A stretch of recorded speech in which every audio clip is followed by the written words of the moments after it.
제가 싫어하는 속담인지 말 중에 머리 검은 짐승은 거두지 말라. 제가 아주 싫어하는 겁니다. 그 말이 왜 나오는지 여러분 다 아시죠? 머리 검은 짐승은 거두지 말라 그랬어, 이런 소리를 합니다. 사람이 배신한다 이 말이죠.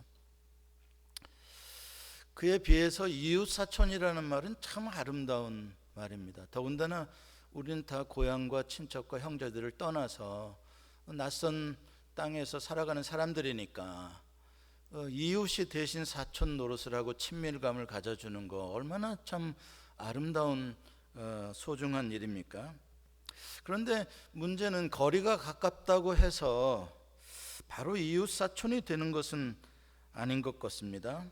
오히려 거리가 너무 가깝다가 보니까 이웃 원수가 되는 일들도 종종 있습니다. 한국에서 가끔 아파트의 위아래층에 사는 그렇게 가까운 사람들끼리 층간 소음 문제 때문에 칼부림이 났다 이런 뉴스가 나오지 않습니까? 아니면 주차 문제를 하다가 서로 싸웠다 이렇게 하는 말도 있고요. 우리들도 이 머나먼 미국 땅에 이민자로 와서 살아가는데 이 넓은 미국 중에서 스완이라는 동네에서 한국 사람 교포로 함께 살아간다는 건 대단한 이웃이잖아요.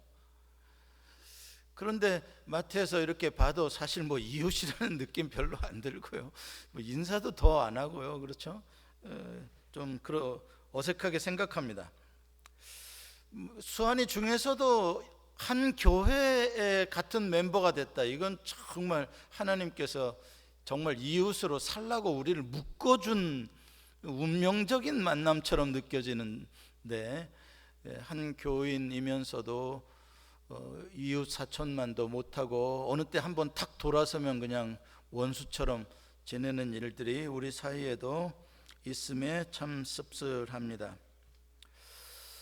오늘 본문에서 이웃에 대한 데피니션을 가지고 예수님과 율법 교사 사이에서 대화가 이루어집니다. 도대체 우리의 이웃이 누구고 우리는 어떤 공동체를 만들고 살아가야 하는가? 예수님께서 우리에게 무엇을 가르쳐 주시는가? 한번 생각해 보겠습니다.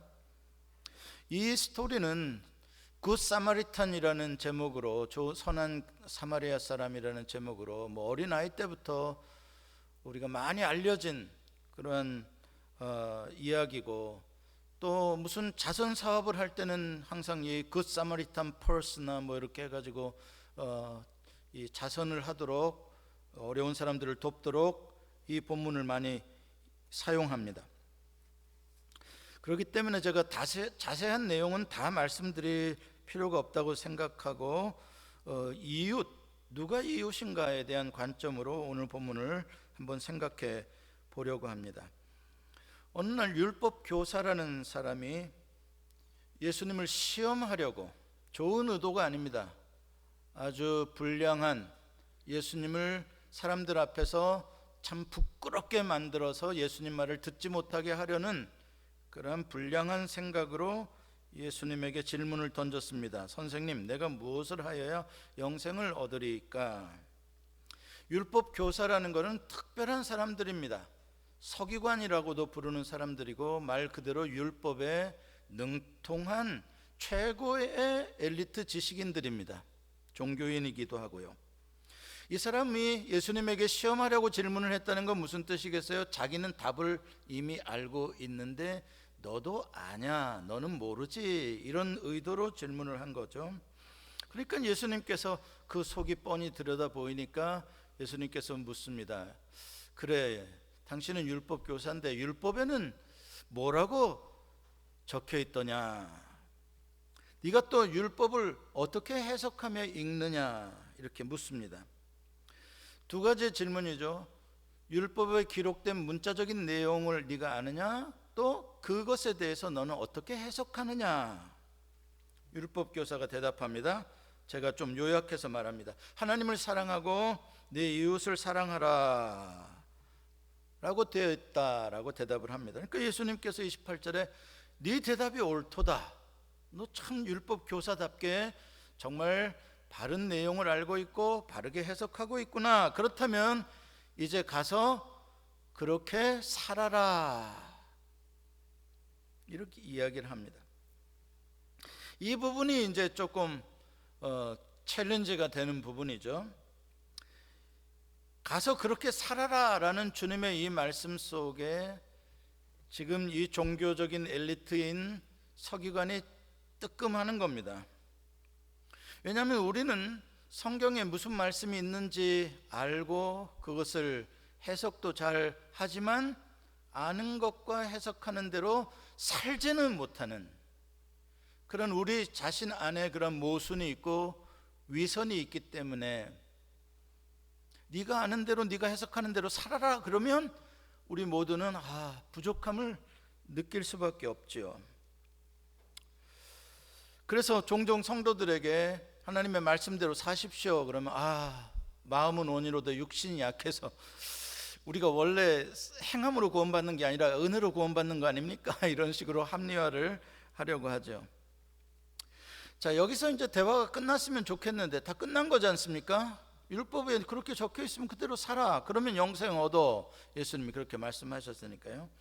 그런데 29절에 보면 율법 교사가 한 번 더 질문을 합니다. 이번에 하는 질문은 자기를 옳게 보이려고 self justified 하는 거죠. 내가 이렇게 의롭다라는 걸 좀 보여주려고 질문을 합니다. 그 질문의 내용이 그러면 내 이웃이 누구입니까?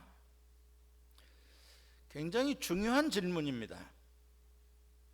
일리가 있는 질문입니다. 내 이웃이 누군 줄 알아야 내 이웃을 사랑할 거 아닙니까? 이런 말 아닙니까? 그런데 이걸 조금만 다른 각도에서 깊이 생각해 본다면 이 질문 속에는 이미 어떤 선입견과 이미 어떤 편견이 들어가 있는 질문이라는 걸 알 수가 있어요. 어떤 편견입니까?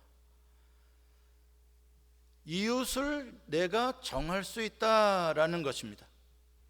모든 사람이 다 이웃일 수는 없고 어떻게 이 지구상의 모든 사람이 다 내 이웃이란 말입니까? 내 이웃의 범위를 내가 정하고 그 범위 안에서는 내가 사랑하겠습니다. 이러한 뜻이니까 그렇다면 내 이웃의 범위를 좀 말해 보십시오 라고 질문을 한 것이죠. 여러분 그런데 생각해 보십시다. 하나님께서 내 이웃을 내 몸과 같이 사랑하라 라는 율법을 주셨을 때 그때 하나님은 이웃을 누구라고 생각하고 주신 말씀인 것 같습니까? 내가 원하는 사람을 사랑하라? 아니죠. 하나님은 모든 사람을 이웃으로 생각하고 사랑하라 라고 주신 말씀인 것이죠. 그런데 지금 율법 교사는 어떻게 하겠다는 거예요? 내가 정해진 내가 이웃이라는 내가 그 범위를 리미테이션을 해가지고 그 안에 들어온 사람만 사랑하겠습니다. 그걸로는 내가 의로운 사람입니다 라고 적용의 제한을 하는 것입니다.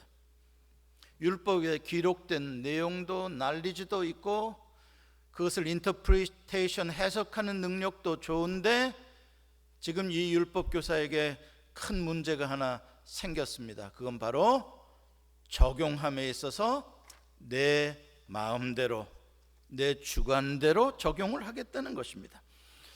여러분 이 점에서 사실 우리가 율법 교사와 우리 자신과 비슷한 점이 있다는 것을 발견합니다. 우리는 성경 말씀을 차별적으로 나에게 적용하고 차별적으로 다른 사람에게 적용하고 강조합니다. 우리 안에도 다 내로남불의 성격이 들어져 있어요. 내가 지키기 쉬운 것들에 대해서는 다른 사람들에게 엄격하게 제한을 합니다. 대표적인 게 동성애죠. 여러분 동성애 좋아하세요? 날마다 동성애 때문에 하나님 나 동성애에 빠지지 않게 나 좀 살려주세요 기도하세요? 그렇게 안 해도 자동으로 지켜지죠? 자, 그렇기 때문에 동성애를 하는 사람은 어때요? 그거는 마귀의 귀신 같은 사람인 거예요. 무슨 말씀인지 아시겠어요? 내가 지키기 쉬운 것은 다른 사람에게 엄청나게 뒤집어 씌웁니다. 거짓말은 동성애와 똑같은 죄입니까? 아닙니까? 아니고 싶죠. 왜? 나는 거짓말은 하니까. 무슨 말씀인지 아시겠습니까? 그러니까 내가 범하기 쉬운 죄는 별로 중요한 죄가 아니고, 내가 범하지 않을 자신이 있는 죄는 무지하게 중요한 죄고, 다 뭡니까? 나의 주관적인 이기적인 해석과 적용에 우리 율법 교사의 모습이 우리 안에도 있다는 것입니다. 예수님께서 이 율법 교사의 질문에 대해 비유로 대답을 해주신 게 바로 이 강도 만난 자의 이야기입니다. 어떤 사람이 강도를 만났다 이야기를 하죠. 저는 오늘 본문에 5장면으로 한번 나누어서 각 장면의 그 그림을 이렇게 한번 장면을 봤으면 좋겠어요. Scene 1, Scene 2, Scene 3, Scene 4, Scene 5까지 한번 봤으면 좋겠습니다. 첫 번째 장면, 여러분들이 감독이라면 첫 번째 장면 어떻게 하겠습니까? 험한 길이 보입니다. 저 높은 곳에서 낮은 곳까지 험한 길입니다. 아주 바위가 있고 돌이 있고 굽이굽이 험한 길이 탁 있습니다. 카메라가 클로즈업 되면서 그 길로 내려오고 있는 한 사람을 잡습니다. 바로 어떤 사람입니다. 어떤 사람이 예루살렘에서 여리고로 내려가는 중이었다. 그 한 사람이 내려가는 장면을 클로즈업해서 잡습니다. 아무것도 아닌 장면 같죠? 여러분, 그러나 그게 우리가 살아가는 인생길이라는 겁니다. 모든 사람은 그 길을 걸어가고 있는 중입니다. 그러므로 여기서 one man, 어떤 사람이라고 하는 것은 그냥 블랭크, 괄호에 해당되는 거예요. 그 어떤 사람이 여러분과 저이고 모든 사람이라는 겁니다. 그러니까 지금 예수님께서 강도 만난 자의 이야기를 할 때 어떤 사람이라고 할 때는 너도 바로 그 사람이다, 그런 말이죠. 그래서 이 스토리를, 예수님 말씀하시는 이 비유를 우리가 바르게 이해하려면 제일 먼저 그 어떤 사람이 바로 나다, 내가 내려가고 있다, 내가 강도를 만나서 거의 죽을 지경이 됐고 내가 다 벗겨져서 쓰러져 있다라고 그 사람하고 나하고 동일화 시켜야 됩니다. 그렇지 않으면 이 비유를 전혀 이해할 수가 없습니다. 첫 단추가 잘못 끼워지는 거니까요. 두 번째 장면은 뭡니까? 평화스럽게 걸어가던 이 사람에게 갑자기 강도들이 숨어 있다가 뛰쳐나오는 장면이겠죠. 몇 명이 나왔는지 모르겠어요. 2명이 나왔는지 3명이 나왔는지 4명이 나왔는지. 뛰쳐나와서 그냥 막무가내로 막 때립니다. 피 흘립니다. 쓰러집니다. 있는 걸 다 뺐습니다. 거기다 모자라서 옷까지 뺐습니다. 옛날에는 옷이라는 건 귀한 재산이었어요. 뺏어갔습니다. 이 사람 이제 거의 죽은 것 같이 돼서 버리고 갔다라고 이야기를 합니다. 이 장면에서 우리는 한 번도 내가 강도였다라는 것에 대해서는 동일화하기를 싫어하죠. 그럼 강도는 딴 놈들이 하는 거 같죠. 여기서도 우리 자신을 한번 강도와 동일화 시켜볼 필요가 있습니다. 나는 그렇게 폭력으로 누구의 것인가를 뺏어본 적은 없는가? 불법적으로 억울하게 연약한 자들에게 가해한 적은 없는가? 생각해 볼 필요가 있죠. 물론 그리스도인이라면 적어도 그런 짓을 하면 안 되지만, 그러나 안타깝게도 교회의 역사를, 지난 2000년의 교회의 역사를 돌이켜보면 교회라는 이 조직과 교회라는 이 기관의 이름으로, 신의 이름으로 엄청난 조직적인 폭력을 연약한 민족들과 연약한 나라에 침략해서 가했던 것을 우리가 알고 있습니다. 불행한 역사지만 많은 사람들이 다른 나라에 가서 황금을 빼앗아오고 재물을 빼앗아오고 사람들을 빼앗아와서 큰 성당을 짓게 하고 그 성당에 십자가로 금으로 성구들을 만드는데 쓰며 그게 하나님의 축복이다라고 말한 사람들이 있습니다. 지금도 혹시 그리스도인이라고 하는 사람들이 그러한 법을 만들고 폭력적인 어떤 자본의 힘으로, 기술의 힘으로, 아니면 권력의 힘으로 약한 자들을 보이지 않게 합법적으로 괴롭히고 있고 뺏는 짓을 하고 있지는 않는지, 우리 그리스도인들이 강도의 역할을 하고 있지 않는지 생각해 봐야 하는 문제입니다. 세 번째 장면으로 넘어가 봅시다. 이 장면에는 이제 죽어가고 있는 그 강도 맞는 사람 바로 그 옆으로 마침이라는 단어가 먼저 나와요. 오늘 본문에 보면 마침 됐다 이 말입니다. 마침 다행이다 이 말입니다. 살았다 이 말입니다. 이 사람 강도 만나서 재수 없었던 건 없었지만 그래도 천만 다행으로 마침 조금만 더 늦으면 이 사람 죽었을 텐데 마침 누가 지나간다고요? 제사장이 옳거니. 하필 거기에 100명 중에 한 명도 되지 않고 1000명 중에 한 명도 될까 말까 한 제사장이 그 시간에 그 타이밍에 맞춰서 그 옆을 지나간다? 이건 진짜 하나님이 보내신 그 사람을 구원해라고 보내신 천사가 아닐 수가 없죠. 이 사람 그래도 불행 중 복 있는 사람이다. 야, 어떻게 그 시간에 제사장이 지나가냐? 여러분, 제사장, 레위인 제가 그냥 하나로 묶어서 말하겠습니다. 왜냐하면 제사장이 지나가는 씬이나 레위인이 지나가는 씬이나 다 똑같아요. 보고 그냥 피해서 그냥 돌아갔다는 이야기입니다.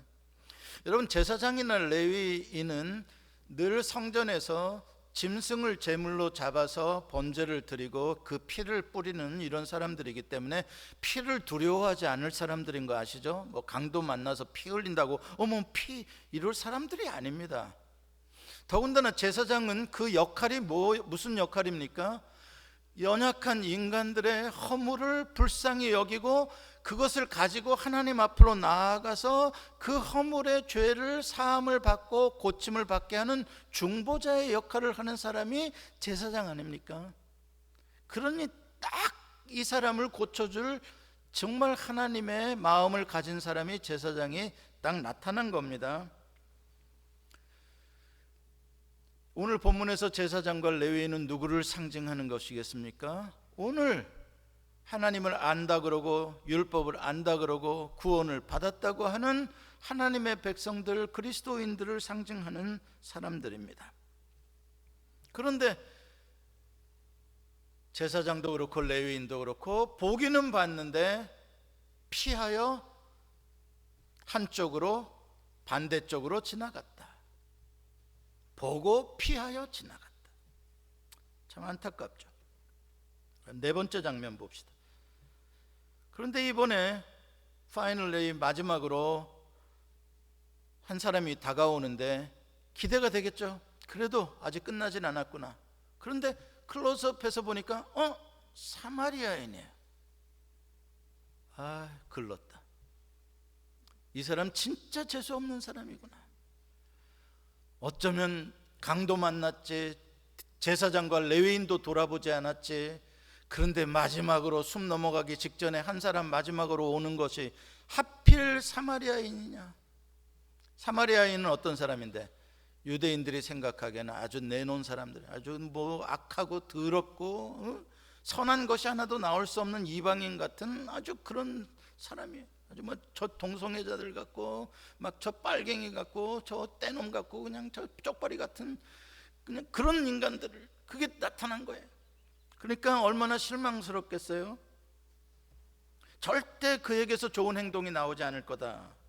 근데 오늘 보면 33절에 보면은 그 사마리아 사람이 강도 만난 자를 보아요. 똑같이 제사장과 레위인처럼 보고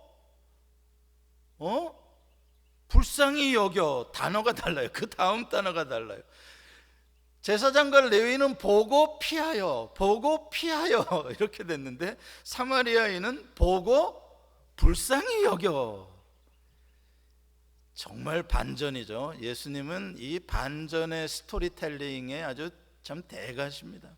아주 흥미롭죠. 그래서 예수님의 이야기는 참 우리로 하여금 흥미로워요. 반전이 너무, 제사장이 그냥 지나갔다는 것도 반전이고, 사마리아 사람이 와가지고 불쌍히 여겼다는 것도 반전이고, 깜짝깜짝 놀래요. 여러분, 이게 매우 중요한 거예요. 이 부분에서 우리를 챌린지하는 부분이에요. 보는 것과 느끼는 것에 대한 질문을 하는 거예요. 여러분들은 무엇을 보고 사십니까?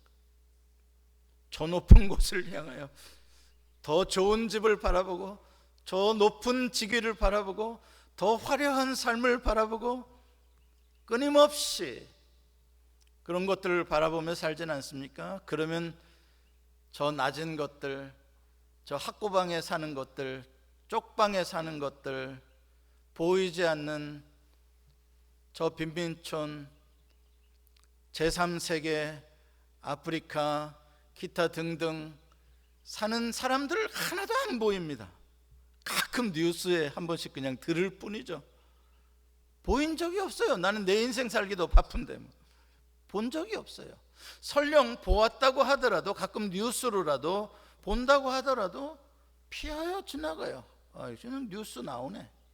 아이고 어렵겠다. 그러나 누군가는 그것을 보고 불쌍히 여기는 마음으로 변하는 거예요. 그런데 예수님은 그런 사람을 복 있는 자다라고 말씀했어요. 보는 눈이 있는 자는 그 보는 것으로 복이 있도다. 무슨 말이겠어요? 하도 사람들이 인비저블 피플들을 보지를 못하는 거예요. 무시당하는 자들, 사회적 약자들 덮어져 있는 거예요. 매스컴도 그들을 보여주지 않고 더러우니까 치워라 그러지, 안 보이는 거예요. 그런데 예수님께서는 보는 눈이 복이 있다. 그러니까 우리가 무엇을 보느냐, 그것을 어떻게 바라보느냐는 매우 중요한 우리의 삶의 가치를 결정해 주는 것이다. 여기서 불쌍히 여겼다라는 단어, 제가 자주 강조하는 단어인데 이건 너무나 중요한 단어예요. 불쌍히 여겼다. 스프라크니조마인데, 스프라크니조마이라는 헬라 말은 그 어근이 스프랑크나라는 거예요. 스프랑크나라는 단어는 뭐냐면은 내장이라는 말, 내장. 특별히 내장 중에서도, 우리의 뱃속에 있는 내장 중에서도 중요한 장기, 메인 오건이라고 하는 하트, 심장이라든지 간장, 아니면 폐, 아니면 콩팥, 이런 아주 굵직굵직한 중요한 간장, 이 장기들을 스프랑크나라고 합니다. 그래서 스프랑크니조마이는 뭐냐 그러면 그런 장기들이 막 움직이기 시작한다는 거예요. 심장이 여기 있다가 저리 가고, 간장이 여기 있다 이리 오고. 여러분 그려보면 어떻게 될 것 같아요? 배 아파 죽는 거죠. 그러니까 이건 무슨 뜻이냐면, 너무나 눈으로 보는 것, 귀로 듣는 것이 충격이 커서 감정적으로 견딜 수 없는 고통을 느끼는 상태를 불쌍히 여긴다라는 단어로 쓰이고 있다는 거예요. 아주 strong compassion이죠. 원래 이 단어는 복음서에 보면 누구에게 이 단어가 계속 적용이 됐냐면 예수님에게 적용됐던 단어예요. 예수님에게 병든 자들이 오죠. 가난한 자들이 오죠. 귀신 들린 자가 오죠. 예수님에게 와서 고쳐달라 그러죠. 그럴 때 예수님들이 그들을 보고 불쌍히 여겨, 예수님이 그들을 보시고 불쌍히 여겨 라고 할 때 스프라크니조마이래요. 그러니까 예수님의 마음은 어떤 마음이냐? 스프라크니조마이의 마음이에요. 늘 가난한 자들, 힘든 자들, 약한 자들, 도움이 절실히 필요한 자들을 보면 예수님의 장기는 막 돌아다니는 거예요. 너무 아픈 거예요.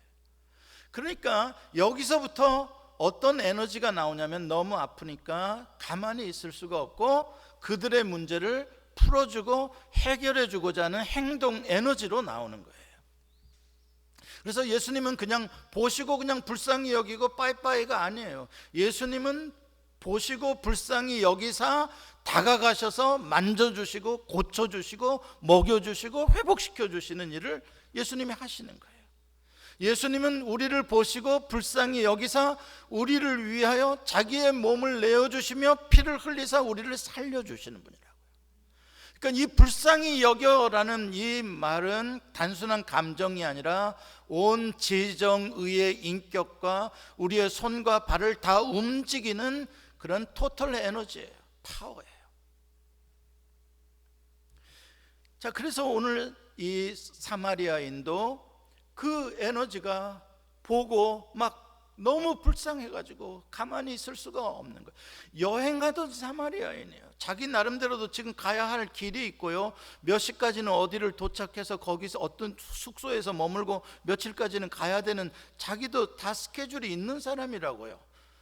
그런데 그런 걸 잊고 멀고 뭐 상관없이 막 그냥 바로 그 사람에게 다가가가지고 자기 배낭에서 뭐 헌옷이라도 꺼내서 피나는 데를 싸매어주고 기름으로 상처난 데를 발라주고 또 뭐 두들겨 맞아서 피나는 데들은 소독해줘야 되니까 포도주로 씻어내고 이제 응급처치죠. 응급처치를 한 다음에 자기 나귀에 태우고 자기는 걸어서 여관까지 갑니다.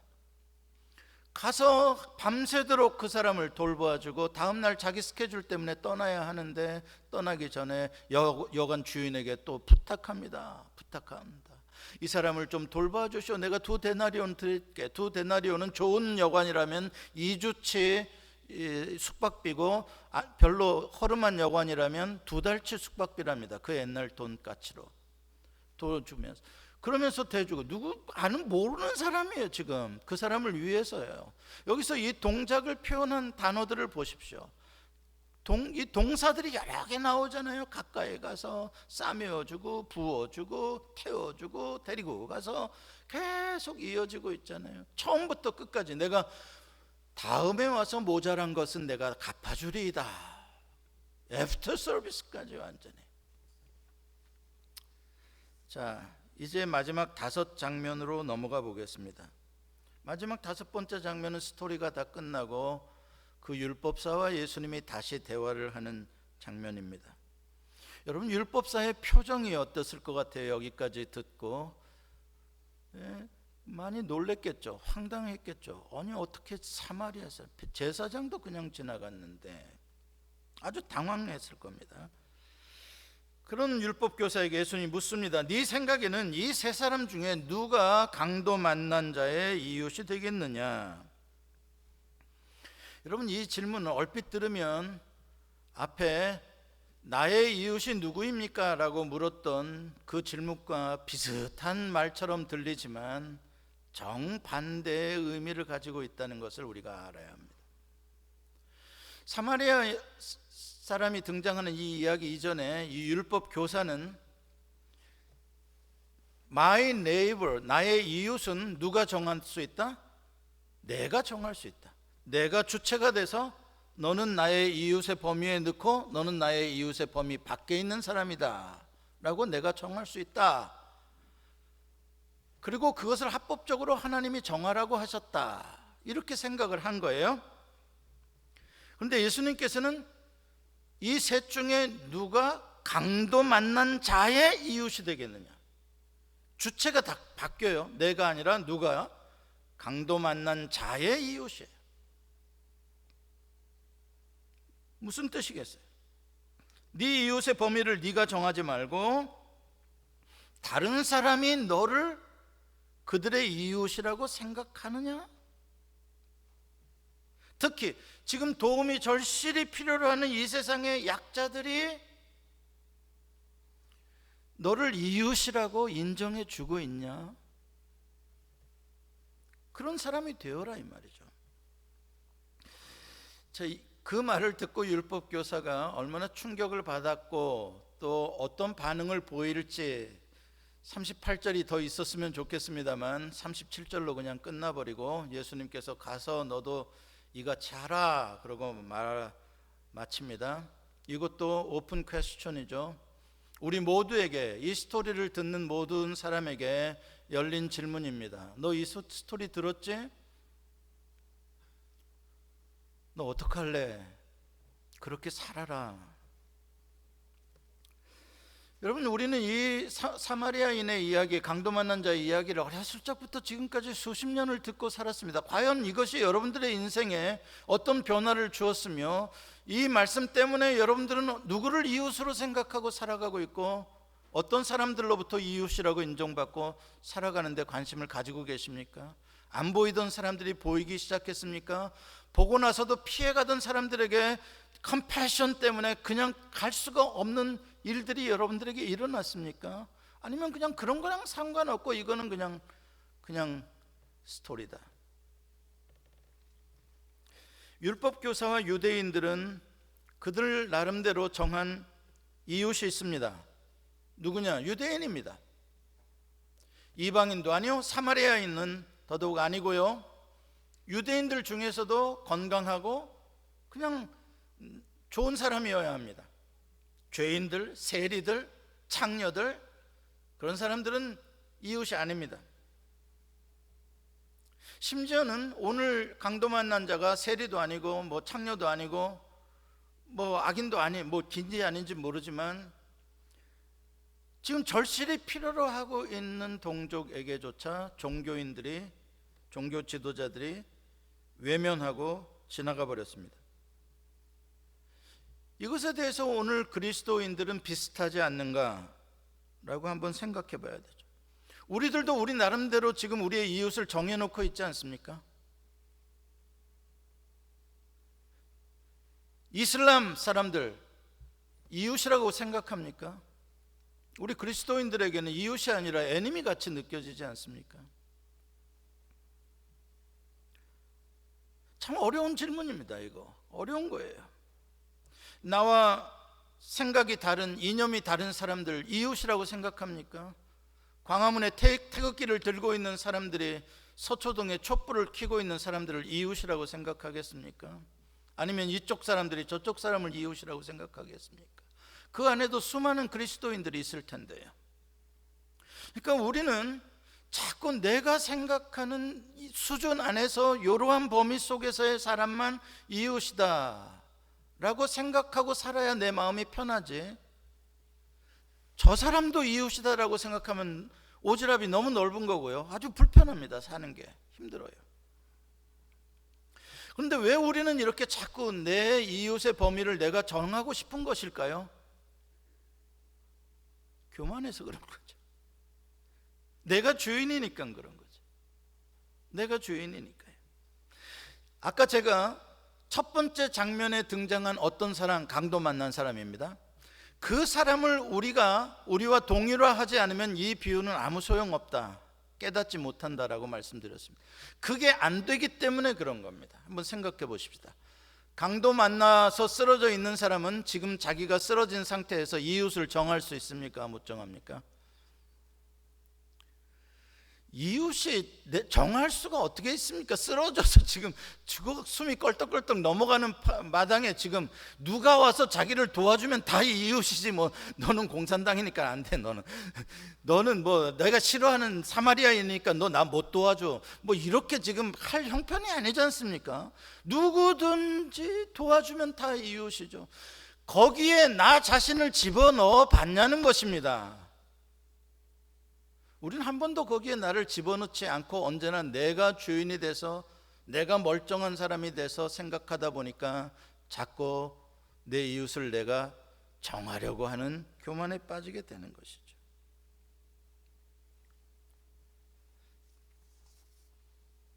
여러분, 우리는 모두가 하나님을 떠나 육신을 좇아 이 세상에 살아가고 있는 그런 육신의 길, 사망의 길, 마귀에게 강도 만난 삶을 살아가고 있는 사람들입니다.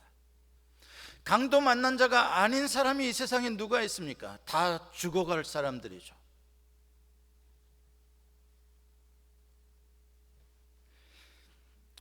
우리에게서는 아는 것과 사는 것이 너무나 다른 종교적인 외식이 있습니다. 우리 안에 제사장과 레위인의 모습이 있음을 발견합니다. 특별히 코비드 팬데믹 시대를 살아오면서 많은 교회가 국민들로부터 이웃이 아닌 단체로 외면당하고 있습니다. 왜 그렇게 됐습니까? 자기 중심적인 성경 해석을 하고 적용을 하기 때문에 그렇습니다. 오늘날 지금 1년 반 동안 너무나 많은 우리의 가까운 형제 자매들, 우리의 친구들이, 국민들이 코비드 19이라는 강도를 만나서 쓰러져 죽어가는 사람들이 질비합니다. 우리는 그런 대로 밥 먹고 살아간다면 감사할 일이고요, 그렇지 못한 사람들이 너무나 많이 있습니다. 전 재산을 바친, 그래서 시작했던 가게를 다 재산을 잃고 이제 길에 나앉을 사람들 너무나 많이.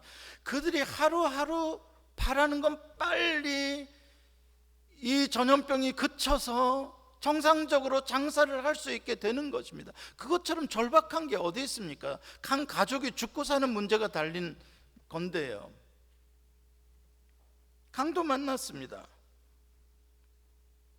그런데 그러한 가운데 사람들이 쓰러져서 신음하고 도와달라고 하는데, 교회에다가도 도와달라고 하지 않습니까? 우리를 좀 도와다오. 교회는 그만한 힘도 있고 돈도 있고 도와다오. 그러나 많은 교회 사람들은 뭐예요? 우리는 모여서 예배해야 된다. 이게 우리의 전통이고 우리는 하나님을 예배하는 것을 놓칠 수가 없기 때문에 교회에 모여서 그건 우리가 해야 되고, 당신들 쓰러지고 당신들 힘들고 어려운 건 그거 정부에서 알아서 할 일이다. 정부가 팬데믹을 막아줘야 되고, 정부가 정치를 잘해서 그 사람들 뭐 페이먼을 뭐 어떻게 해주든지 해야 될 몫이지 교회의 몫은 아니다 라고 말을 합니다. 우리는 제사장과 레위인들이기 때문에 우리는 하나님을 예배하는 것을 가장 소중하게 여겨야 하기 때문에 다른 사람들이 지금 피 흘려 죽어가든 말든 우리는 모른 척하고 지나갈 수밖에 없다 이야기를 합니다. 이러다가 우리 큰일 난다. 자, 그러다 보니까 강도 만난 이 세상 사람들이 더 이상 교회를 이웃으로 생각을 안 해요. 교회 보고 도와달라고를 안 해요. 교회 보고 이제 니들이나 잘해라. 오히려 그래요.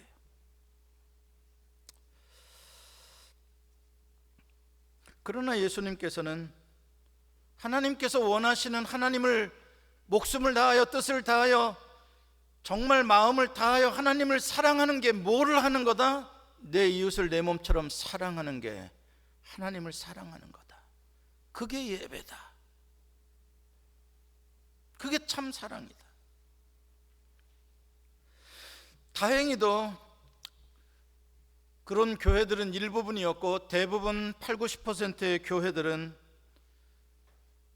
일반 사람들의 그 강도 만난 고통을 알고 그들을 도와주기 위해서 함께 우리도 같이 힘들지만 법을 지켜고 따르고 그들을 위로해 주기 위해서 노력하는 사마리아인의 모습이 우리 교회들에게 많이 있는 것 또한 발견하게 됩니다. 이걸 다행이라 그래서 죄송합니다. 이건 당연한 건데, 왜냐하면 우리가 믿고 따르는 예수님이 바로 그런 분이시잖아요. 그런 분이시잖아요.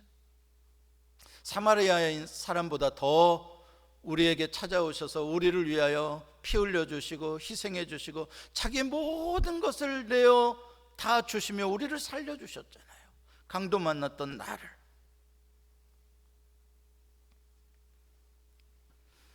여러분, 그 은혜로 우리는 구원을 얻었고 새 생명을 얻었기 때문에 우리는 불쌍히 여기는 마음이 얼마나 중요한 것인지 예수를 믿는 사람은 알게 됩니다. 주님이 나를 불쌍히 여겨주시지 않는다면 오늘도 우리는 설 수 없고 심판날에도 주님 앞에 설 수 없는 사람. 주님이 우리를 불쌍히 여겨주시기에 소망이 있는 거예요. 나는 주님에게 나를 불쌍히 여겨달라고 하면서 나는 다른 사람들에게 불쌍히 여기는 마음을 갖지 않는 것처럼 모순이 어디 있습니까? 1만 달란트 빚진 자가 100데나리온 빚진 자 멱살 잡는 격이죠. 여러분, 무엇이 신앙생활 잘하는 것입니까? 누가 믿음이 좋은 것입니까? 나는 11조 합니다. 나는 금식 기도합니다. 예, 좋습니다. 그러나 주님께서 마지막 날 심판할 때 내가 너를 모른다 할 수 있습니다. 그런 사람들을 두고도요. 왜요? 나와 너가 같은 DNA를 가진 건지 주님이 마지막에 확인하시는 건 뭔지 아십니까? 네 하트 속에, 네 마음 속에 불쌍히 여기는 마음을 가지고 있느냐를 가지고 묻는 겁니다. 그게 사랑입니다. 그게 예수를 믿는 거고 하나님의 나라를 사는 겁니다. 나는 예수는 믿었고 불쌍히 여기면 받았어도 나는 남을 불쌍히 여기는 마음 별로 없어. 인생을 살다 보니까 마음이 모질어지대.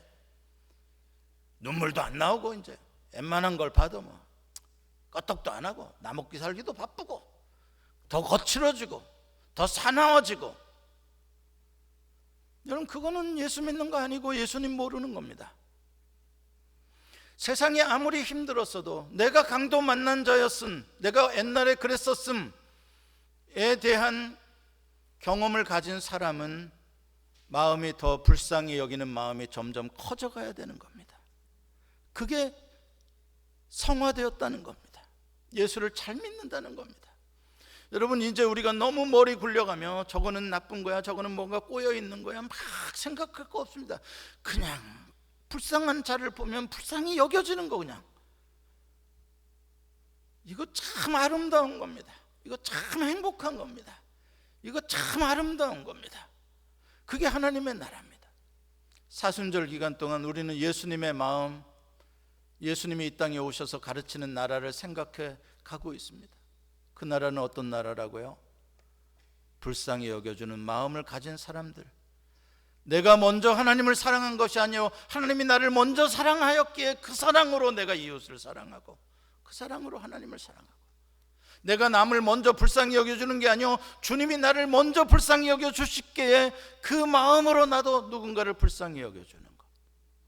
그게 하나님의 나라인 것을 알며 사시는 여러분과 제가 되기를 원합니다. 기도하시겠습니다.